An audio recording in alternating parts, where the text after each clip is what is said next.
the reality show for Friday, August 18th. It's Friday. We've made it to the end of a big week, and have we got a show today? Full house, as you see on the screen. I am joined by Alejandro Duran. Alejandro, how are you doing today? Great, thank you. How are you?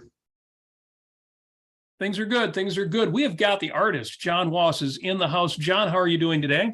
Doing great, thanks. The podcaster, Michael Liebowitz, joins us from The Rational Egoist. Michael, how are you doing? I'm doing fantastic, except for the allergies, but I'll survive.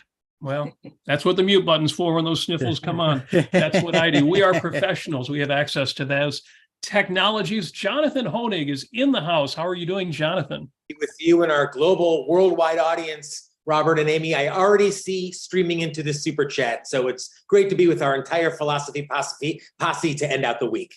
Outstanding. And in the house, yes, Amy Nacer joins us from Motown, which I guess tells you where I'm at too. Amy, how are you doing today? Good, Robert. How are you doing? You don't have to shout. You've got the extra microphone over there. Folks, we have got some great questions today. If I'm talking fast, it's because we've got a lot to talk about. Full house. Question number 2. Yes, we always start in the middle. Question number 2, we're going to ask, what do we think about space tourism? See, Virgin Galactic is launching its first space tourism missions. Now, we already had Richard Branson go to space or to the edge of space. William Shatner also did that with Blue Origin. But yeah, they're rolling it out. It's going to be a regular thing. Put down the money, you can go. But after what happened to the submarine this summer, people are thinking, wait a minute, we got to rethink this. Question number 3, we're going to talk about Argentina. Argentina is where, God, I'm jealous. I wish we were, because Javier Milei, essentially a libertarian, is going to be running the place for a while. That's going to be good. But first and foremost, our question of the day. Should you have to pass a citizenship test in order to vote? I know what you're thinking. What the hell, right? But Vivek Ramaswamy, the only contender who has a snowball's chance after, well, the former president, if he manages to stay out of jail, and that guy running the state of Florida down there, Vivek says he wants a citizenship for the right to vote. And if you've seen any of these street tests, usually run by late night talk show hosts, asking average people in the street, you know, what is the law of the land? How many houses are there in the U.S. government branches? Nobody can answer any of these questions. If Vivek says, no, you should be able to answer that stuff before you can vote. I want to ask, as Jonathan says, our philosophy posse, what do we think of this idea of, and incidentally, he does say you could vote without a citizenship if you're over 25. Yeah, he wants to raise the age of voting as well. But if you're 18 or older, you need to pass a test. I want to start with Jonathan, because I know you've got something to say about this. Jonathan, what the hell? I mean, I think it's a really interesting proposal, Robert. I got to tell you, and a little bit probably shocking to a lot of Americans for whom voting is seen as really an absolute fundamental expression of what I believe many would say is democracy. And, you know, when kind of thinking about this question and understanding of, you know, the importance of voting, I couldn't help, frankly, but think of the book that I was able to work on with many objectivist scholars, a new textbook of Americanism. And in this book, Greg Salmieri addressed exactly this issue, influenced by Ms. Rand's work, obviously, you know, talked about this whole idea of how important really is voting in the American system, if maybe, you know, as you putting some stipulations on it or you know, requirements on it in terms of basic fundamental knowledge. You know, one of Greg's standout lines that I recall that I'll quote here is that Greg writes, voting certainly is one essential feature of our political system, but it is not the essence of the American system, nor is it sufficient to make government morally legitimate. So even there, I think, you know, Greg and objectivism brings to the idea of like voting as this absolute end all be all that, well, if you vote in a dictatorship, well, the people have spoken. Like, I believe Ms. Rand would think that's illegitimate. I think Greg puts that forth as legitimate in the book. So perhaps it's citizenship, so people basically understand the basics of what America is about, isn't such a bad thing. Well, there's a provocative take. Now, I'm curious where we go with this. Alejandro, do you have any thoughts on this topic? Yes, I do. And I think here I maybe have to make a distinction between what I want in a more capitalistic society and what we are having today. And partially what he's proposing is an amendment to the Constitution. The 14th Amendment basically makes all people born in the country, in the US, citizens of the country. And to withdraw that right would imply making an amendment to the Constitution. And because of that, I wouldn't support that kind of issue. I do think that to be a citizen means that you are part of a government and that you conform it and that you have certain different things that you have to do to conform that government, having jury duty, knowing how your system works, having the capacity of being voted or voting. But at the same time, let's remember, there was a whole war, and to recognize that it was an important thing that should be fought for. And it's not that easy to recognize this. I live in the UK, and the UK doesn't have that recognition.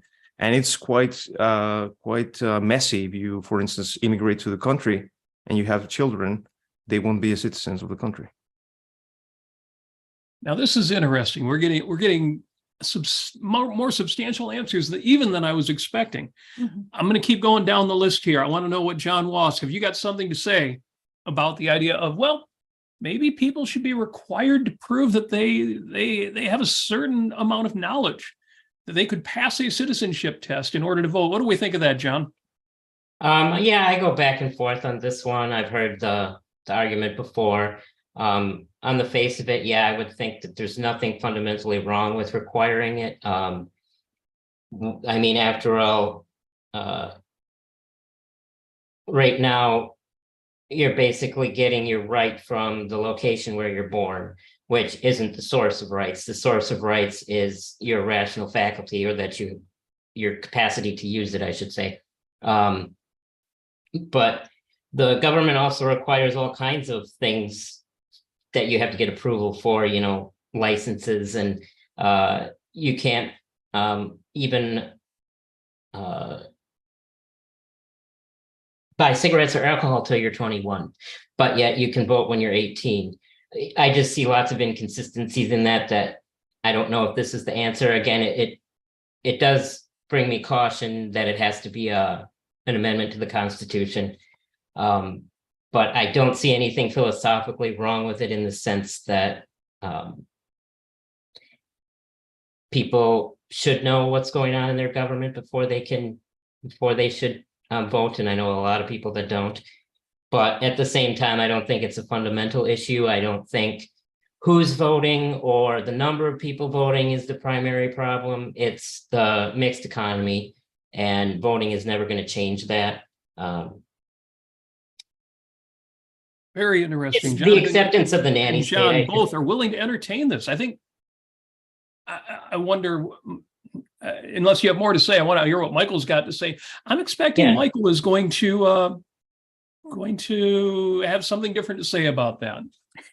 I actually do. It would require a constitutional amendment to implement, but not because of the 14th Amendment. The 14th Amendment confers birthright citizenship, but citizenship doesn't necessitate the right to vote. I'm a convicted felon. I can't vote.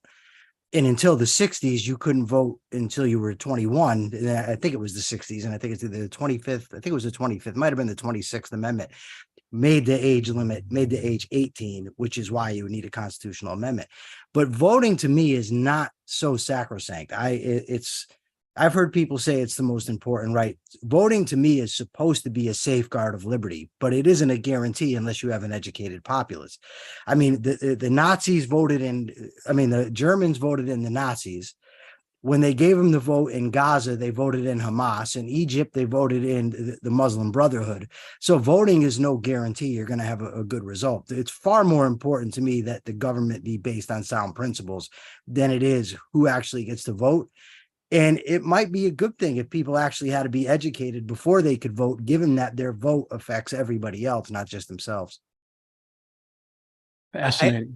I'll just quickly jump in. I mean, I have to say, Michael, I totally agree. And what you're saying echoes, I believe, of a lot of what Greg talked about in the article. Greg wrote, it's the principle of rights, not the mere will of the people, that makes a government legitimate, right? So just because you voted in, and even Rand had this to say about voting. She said, voting is merely a proper political device within a strictly constitutionally delimited sphere of action for choosing the practical means of implementing a society's basic principles, but those principles are not determined by a vote. Kind of goes back to where we always seem to go back to. It's like ideas move the politics. The ideas have to change before the politics will. Okay, I'm looking for a little more outrage here, and I think maybe I'll find it. Because next I want to hear, Amy, what do you think? Yeah, I have a lot of outrage about this. I will eat my hat before I ask the government for permission for another thing, like driving or buying alcohol or whatever it is. I would rather eat Robert's hat. So my question is, does any other country on Earth require an ideological test or some kind of civics test or exam or whatever in order to have any right, whether it's right to vote or whatever it is? We looked this up. We couldn't find anything with regard to the right to vote. And I understand Greg Salmieri and Ayn Rand, and voting is not a primary right; it's derivative. However, and of course, being in a constitutional republic and with the right ideas is so much more important than being in a democracy.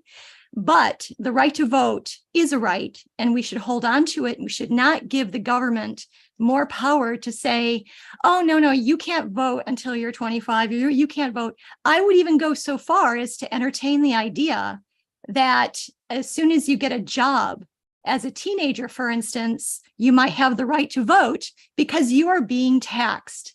And in one of our principles in our country is there should be no taxation without representation. And you are not represented when you're a teenager and you're working and you're being taxed. So I would go even farther than that. Yes, of course, the right to vote is not primary, but it's something that we should not be entertaining in terms of getting government permission for. Well, there's the outrage I was looking for. I suspect you all have a little more to say. Let me real quick, though, give a huge shout out to Free Trade, who is in with 50 Swedish krona. I love these foreign currencies and how they all get managed perfectly. For you folks out there to support the Ayn Rand Center UK, thank you, Free Trade. And he has a comment. It seems irrational that anyone, regardless of their level of knowledge, can influence legislation. And I think that's going to resonate well with all of our team here, except maybe Amy and I. But yes, thank you for that, Free Trade. And he's making the point that, voting is a way of influencing legislation. And that's absolutely true. There is another super chat. Let me shout out Quent Cordair Fine Art. I know that Linda's out there listening, even though she's a working gal. Got to watch that expression. She is working hard to put beautiful art into the homes of people, but she is on and says at the poll, if you can't name the current president and identify the First Amendment, we'll see you next time. LOL. Yes, she's saying at the polls, that should be a bare minimum. Linda, I totally get the feeling. I understand that. I do appreciate the contributions, folks. You know what to do. If you're not already a member of the Ayn Rand Center UK, please click the link at the top so that you can join in. I am all in favor of that. I'm wearing my capitalist tie today. I want to be a capitalist pig like Jonathan Hoenig, the capitalist pig. And yes, the man behind the book, New Textbook of Americanism, of Americanism. I want to give a shout out to somebody who he's a member here yes. on YouTube, Race. He says, my issue is who gets to determine what gets to be on the test? Who is going to define who gets to be American enough to vote? What are the standards? So that raises a really good question. Yeah, well, I've got a few things to say, but I want to quick go around and see if anybody else wants to say a little bit more about this before I get my outrage. I do. Yes, Michael. I just want to say, I'd like to answer that question with another question. The question about what other country requires a litmus test to vote. Well, Yes. What other country was founded on the basis of individual rights? And I don't think that America ought to be looking to other countries and saying, well, because they do that with a lot of things. Well, every other country has universal health care. Why doesn't America have it? So once you invoke that principle, there's no end to it. And the difference between asking the government for permission to do things, for instance, like drink or do drugs or I don't know, or even have operate a business, is all those you're only really influencing yourself and those who volunteer to deal with you. When you have the right to vote, that is affecting everybody. It's not just affecting you. So I actually think that it's kind of the reverse, is that by not allowing uneducated people to vote is more of a safeguard to liberty than not. One interesting thing, though, I found about Vivek, I don't know how to say his last name, but his proposal is that he says, well, once you're 24, it's okay to vote. Well, why? I mean, if the principle is you need to know what you're talking about before you vote, it's okay for idiots to vote when they're 30. I mean, I don't understand what that does for anybody. That's a good point. John, what did you have in mind? Yeah, it's definitely really complicated like that. And I do tend to actually agree with Amy in the sense that we do not need more regulations and laws, and freedom has been shown time and time again to be the answer to our problems, not more restrictions. So I definitely see that as possibly overriding my what I said. When I was speaking mostly philosophically, like, does this make sense on a fundamental level? But then when you bring it up, like, I kind of do. I don't think it'll make that much of a difference. It's kind of like term limits, in my opinion. The problem isn't the type of people voting, the number of people voting, the type of politicians, or how long they're in office. It's the culture, and the people want a nanny state. And so long as they want that, no amount of voting or who votes or why they vote isn't going to change any of that fundamentally. So. Yeah, I'll quickly jump in and say I agree. I think this seems almost like oftentimes people in politics that they think they can propose a political runaround, a kind of a shortcut somehow to change the culture on the political level. John, as you said, if we just had term limits, and there's no shortchanging the need for that philosophical revolution. So, I go back to what Dr. Peikoff said, in again, from Textbook of Americanism, talking about the importance of the separation of powers, but how, it's ultimately the ideas. And Rand wrote, it's the right to vote is a consequence, not a primary cause of a free social system. And, she kind of hit the nail on the head that it's the ideas ultimately that move the culture. And there's no runaround, I think, ultimately that we can propose that can shortchange the hard philosophical work to change people's minds.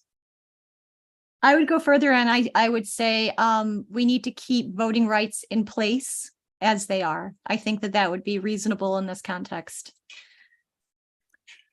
Well, I'm going to go a little bit further, because I am going to say the citizenship question is just another instance of why social contract theory is wrong. We just assume that because you're here is what you're agreeing to in advance. Listen, you can have my vote to right when you let me, you can take it away when you let me opt out of income taxes and Social Security and FICA, et cetera, ad nauseum. This is taxation without representation, a phrase we use so much we forget what it means and how important it is. I mean, what are we going to have next? We don't just need a citizenship test, we need literacy tests. Well, we all know historically those were used to exclude certain groups from being able to vote. We're going to roll back women's suffrage. We all know how further left the country has gone since women were given the right to vote. If you think there's a cultural split now between the left and the right, just imagine what's going to happen to this country if we try to split it between the people who know enough to be allowed to vote and the people who can't pass that test. The enfranchised and the disenfranchised. Talk about unforeseen consequences. So, as you can tell, I'm not a fan of Vivek's suggestion, but what I really appreciate in this conversation is y'all have brought a lot more to it, and always a good reminder to read the new textbook of Americanism, edited by Jonathan Honig, an outstanding collection that, again, was inspired by Ayn Rand's original essays that she was writing way back, what was Jonathan, the 1940s even, when she was putting together her own textbook of Americanism. Thanks, Robert. Outstanding. Unless we have anything pressing, we're moving it fast today, and for good reasons. We don't want to run over the hour. We've been told in advance we can't run long today. And I want to jump into something a little more positive, but in some ways substantially more contentious. This question of what do we think of space tourism? Virgin Galactic, no, not Virgin Atlantic, a great airlines. Virgin Galactic, Sir Richard Branson's project, is launching its first space tourism. As we say, Richard went up into space, William Shatner went up into space, but this is going to be a regular offering. Would you take part in this? Will this be an important part of the tourism industry in the future? Is it just a flash in the pan? Some people will ridicule this the way they did previous Virgin Atlantic journeys to space. And of course, we have the unfortunate billionaires trapped in the submarine this summer. What are we thinking about space tourism now a reality? And does somebody want to go first on this one? I think it's great if that's what people want to spend their money on. I think that it's an advance in knowledge, an advance in freedom. It's fine. But if we use the analogy with the submarine, my only problem would be is if they have a problem and then they require the government to go solve it for them. Like in the case of the submarine, they sent, I don't know what government bodies went to look for them, but I know government had something to do with it. If you want to take such risks, take them, but then it's not the responsibility to others to bail you out. But as far as just the idea of people being able to go to space, I think it's great. Yeah, I'll jump in and just say it is science fiction coming to life thanks to unbelievably creative geniuses, of which even when I was growing up, you could never imagine. I mean, I remember watching the early space shuttle in the 80s go up. And, even just to think of what these men and women, these scientists have done. Here's a chart that's gone around, the internet quite a bit, just in how the cost of space travel has gone down. And look, even to 2010, I mean, basically in 2010, the cost was still basically what it was in the early 1970s but then SpaceX gets on the scene, Jeff Bezos gets on the scene, and all of a sudden you have, the cost of space flight at a fraction of what it was even 10, 15 years ago. So now look, I am very claustrophobic. You can't even get me in economy, let alone get me in a spaceship. So I will not be going up, but I am in awe when I see that these geniuses, the ones that everyone both left and right decries as, tech billionaires, just, evil tech billionaires. These guys are changing the world right in front of our eyes. And I'm in awe of what they've done. Excellent. I want to hear from John and Alejandro and Amy, but first, real quick, because Ashley Shrugged, longtime super fan, very much appreciated your super chat, but puts in a provocative comment about that first topic and says, employed or retired from employment only. Well, Amy, you made the point that if you are employed at 11 with a paper route, you should be able to vote. So maybe there is something to that. Ashley, thank you. Thank you very much for that super chat. And Clint Cordair Fine Art, and I'm sure that's Linda behind the scenes, is in again with another super chat. Thank you for the support, and says, we were there for the first X Prize launch. Very exciting, to infinity and beyond. Let's do this. From Linda Cordair. Linda, thank you for that. And I share your enthusiasm. I think it's great between SpaceX and Blue Origin and Virgin Galactic. And it's great how much of this, maybe SpaceX a little bit to a lesser degree, how much of this is done independently of government. And I still admire SpaceX for what they've done, despite the fact it's all done in partnership with NASA. Well, like Ayn Rand, I think it should be private, but I have enormous respect for what they do at NASA. So I'm good with that too. What else are we thinking here? John, did you have any thoughts on that? Well, yeah, I think like the other guys are saying, it's awesome. I would maybe try it if I had the means to do so. I've heard from people who've been up, or I've read and seen videos of people who've been up there and seen it for the first time, that it's a very profound experience. It's seeing, getting to see our existence from a perspective that maybe a fraction of humanity has ever seen. So I think it just is a powerful thing for a lot of people. But beyond that, I think there's a lot of benefits to be gained. Like Jonathan said, the more that people go up there and do it, the cheaper it will get. That money will be pooled into this venture, and more innovation will happen, and you will get better results and cheaper things. But also it's probably going to add to innovation on many different levels, because we don't, knowledge is interconnected. And so we see that when there's advance in one area, it can very unpredictably lead to an advance in another area. Like I know that the people spending time in space for a while gave a lot of information for just like how gravity affects bone density on Earth. And so in my case, that would be very important because I have weak bones. And so that would possibly lead to things, you know, different people with different physiologies being up there. You're going to see different, they're like mini experiments. And not to mention just people being up there. The more different people are up there, they're going to see things. You're increasing the likelihood of someone spotting something that no one's ever spotted before, or something like that. So I just think it's going to be great for us. And I also think because we're trying to venture out into space more, you know, to find minerals or to possibly habitate out there, or whatever, that this kind of thing will get people more acclimated to being out there, you know, as a culture, and it's not such a scary thing. And you know, that's a great point you make, and it's not a justification that what these early adopters do benefits all the rest of us, but it is an example of the benevolence of this system, of Right. what the free market brings us. I really appreciate you bringing that into the conversation. And all you have to do is allow them to do it. You don't got to do anything. Just get out of the way. It's not all like good. Yeah. It's all good. Alejandro, any thoughts on this topic? I completely agree with John, and I think that's the most interesting thing. What is going to derive from this? What are we going to see after that? It's really cool. Really is exciting. Amy, thoughts on space tourism? Yeah, I mean, one of the questions that was posed to all of us was, what do you do about the people ridiculing these sorts of things, endeavors? Oh, like they did with the sub?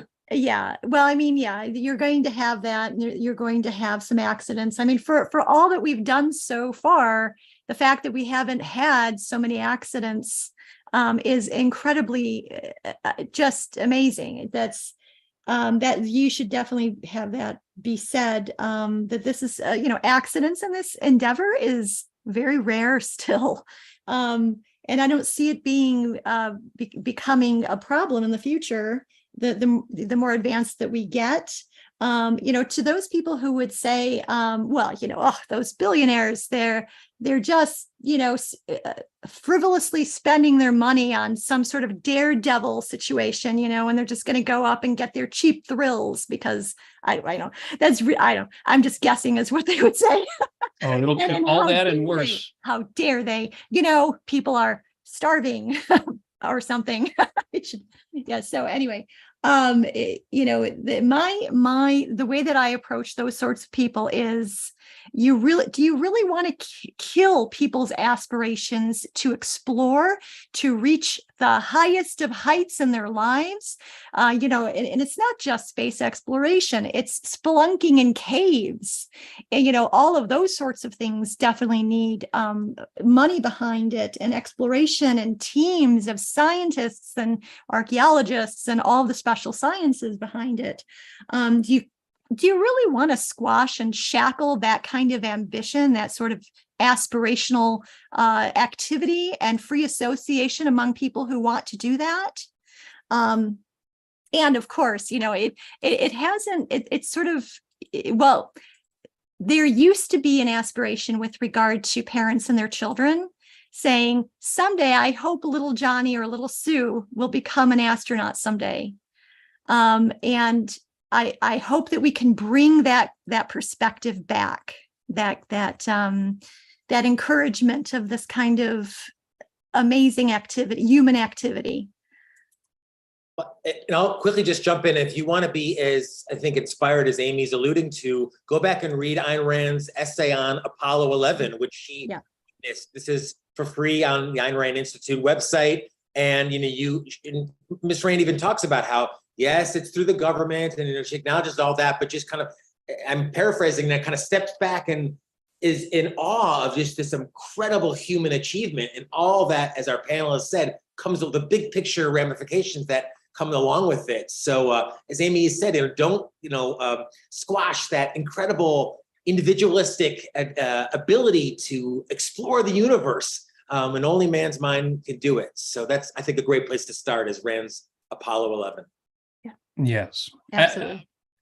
Personally, I think it's a great answer or even slap in the face to utilitarianism. Stories like this must totally ruin Peter Singer's day. and so much good comes out of it, as John and Jonathan and all of us have suggested. Yes, let the rich do these things. It is their ambition and their values that trickle down, if I can steal that kind of terrible phrase, but it comes back to all the rest of us. Everything that we've got right now that helps not just the poor and the sick and the disabled, but all of us. How much of that flowed down from letting people pursue their values? Absolutely. There's a fun music video out there. You can look up the rock band OK Go did riding the so-called Vomit Comet. Now, this is not a spaceship, but it's an aircraft that can do great heights. And then you take this airplane up and then it dives. And it dives so steeply that you experience zero gravity on an airplane. And they actually did a music video on this airplane. Look it up. It's OK Go, band out of Chicago. Excellent. And you think, how frivolous is that? It was just entertainment, and they spent $100,000 to do this. And yet all of it flows back to us. It's all values. It's all good. So again, I love this story just for what it means to utilitarianism. This is the answer. No, you've got to let people live for their own sake. And yes, if you care about the poor, all of this will eventually redound to values for them as well.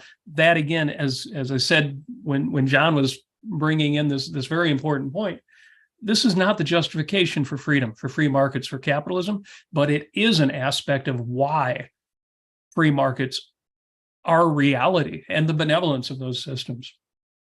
Any other thoughts on space tourism, gang? One more quick point, Robert, if I may, just look at the costs. The same seat that cost $170 million on the space shuttle 20 years ago, 30 years ago, SpaceX now has gotten down to $55 million.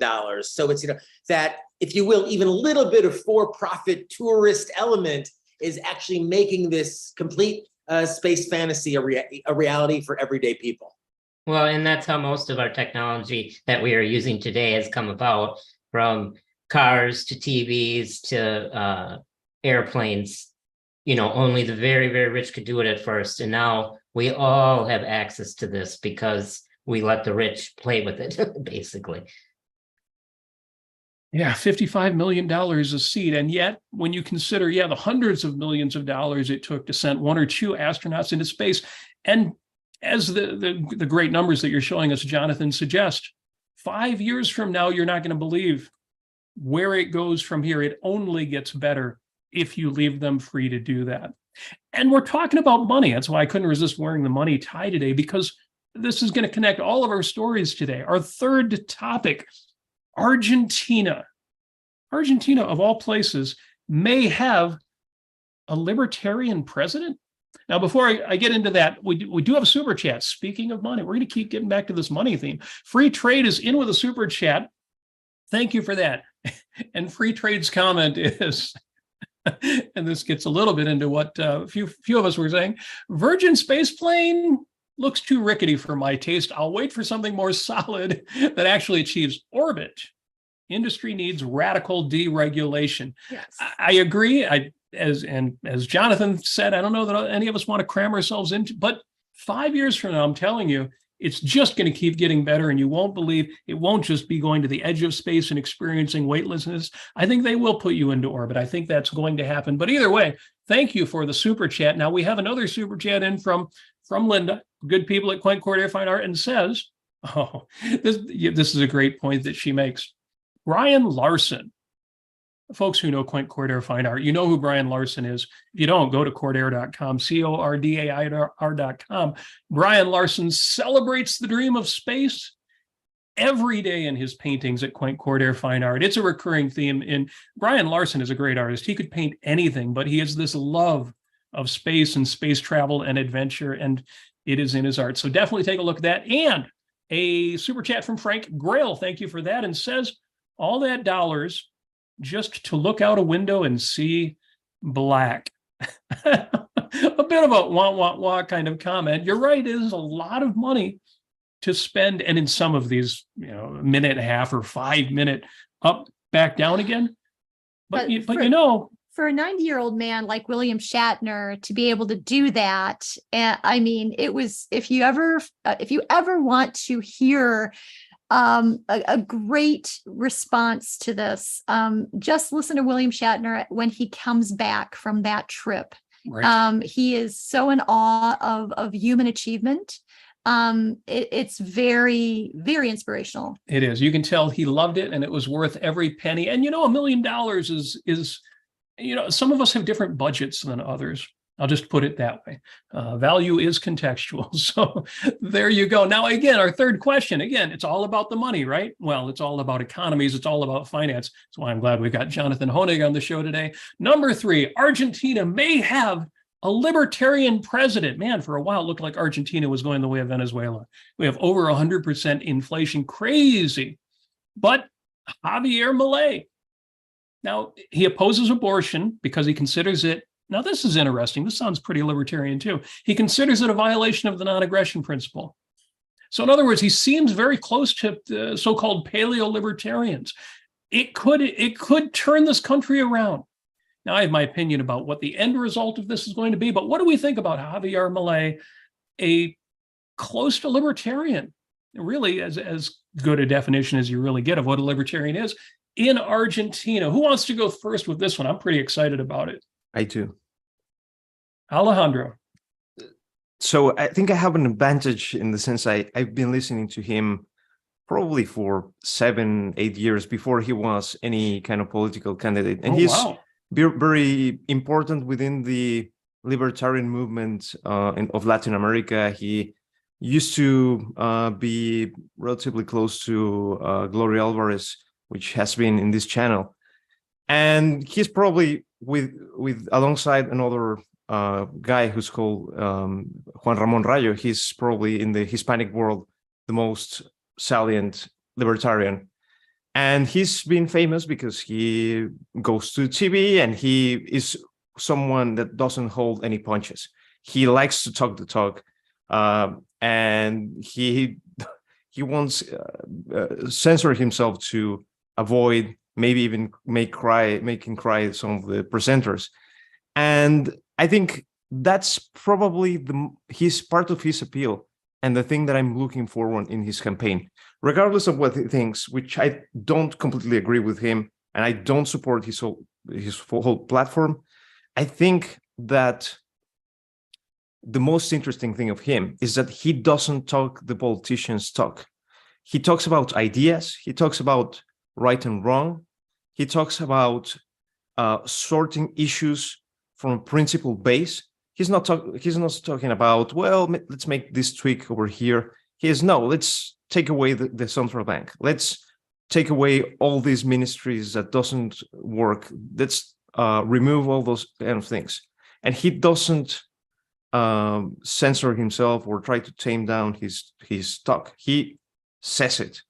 I think that's what is appealing from him.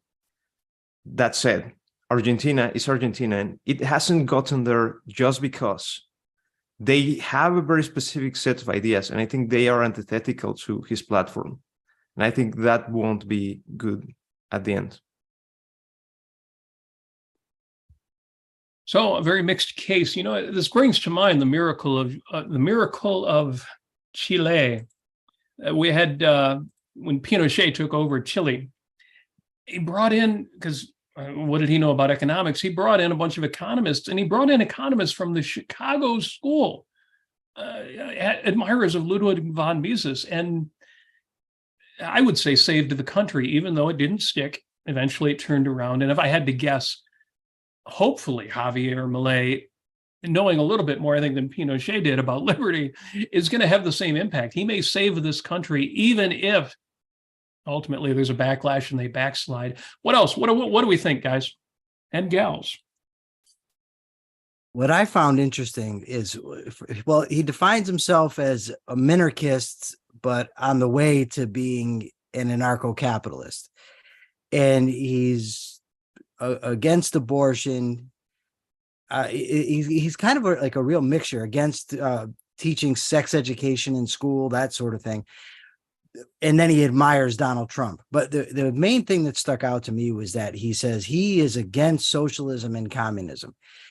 And I think it's a very dangerous way to be, to approach politics going by what you are against rather than putting forth a vision of what you are for.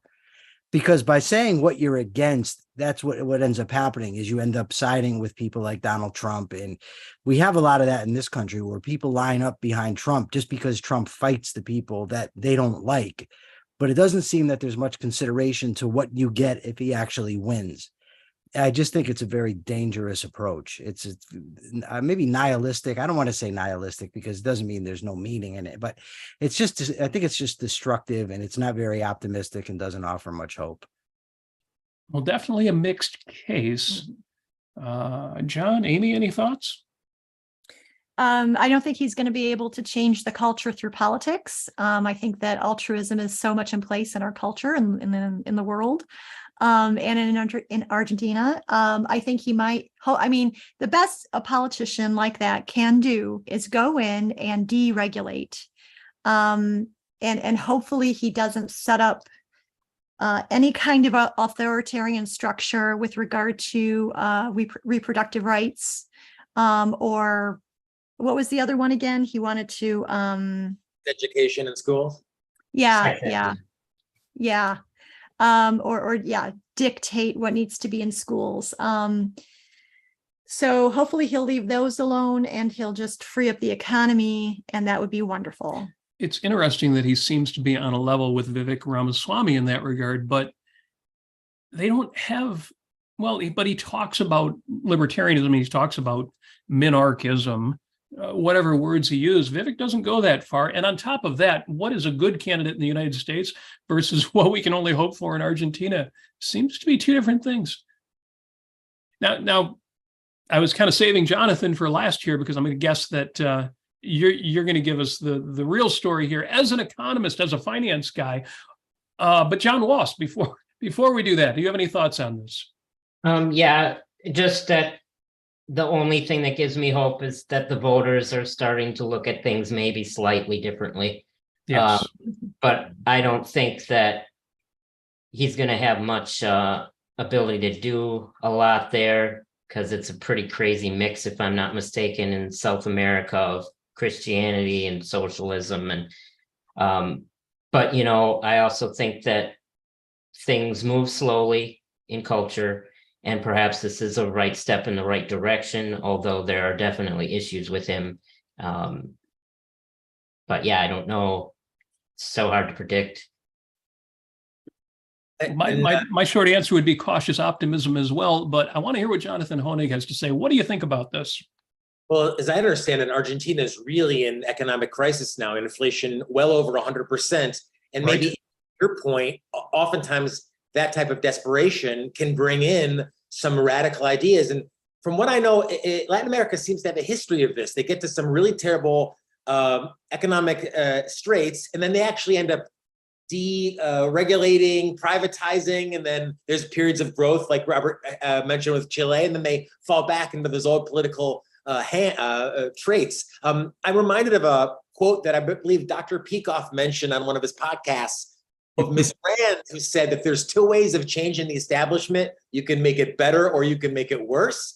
And my hope is, Alejandro, to your point, and everyone who's contributed it, maybe this gentleman can make it just a little bit worse.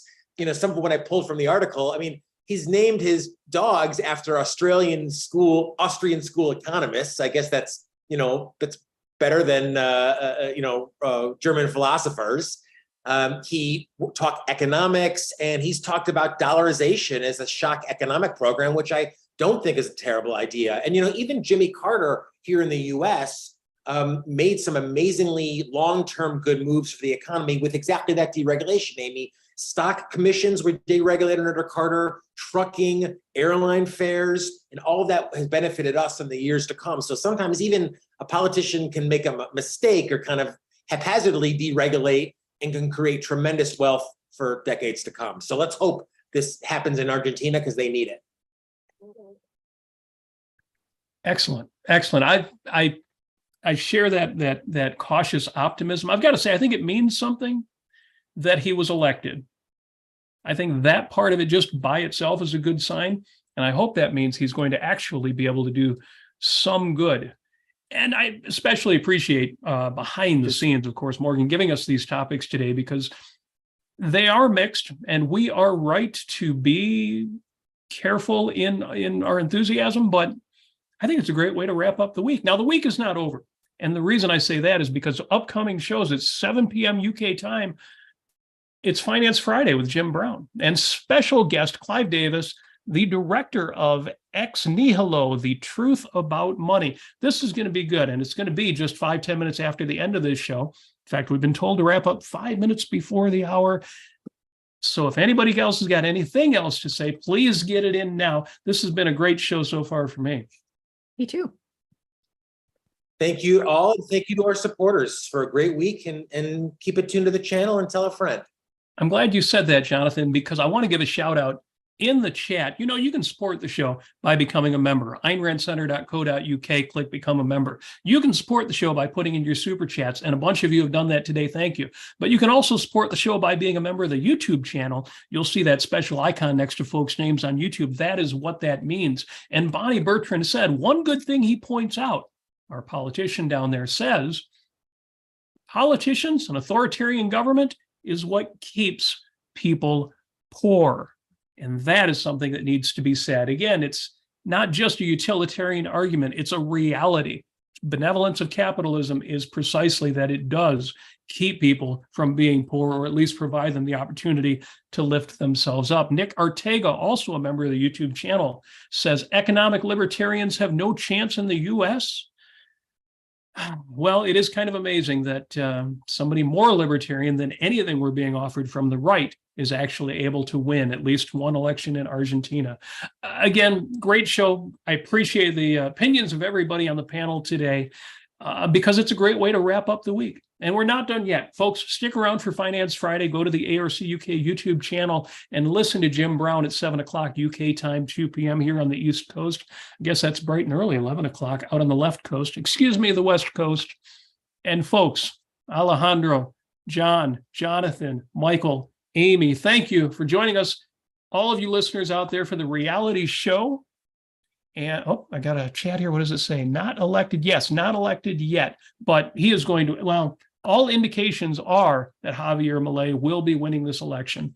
But yeah, not elected yet. And who knows what could happen between now and then. Maybe once that happens, we will revisit this. And hopefully once he gets elected, he will stay just as strident and not, as sometimes happens, become a pragmatist and give in.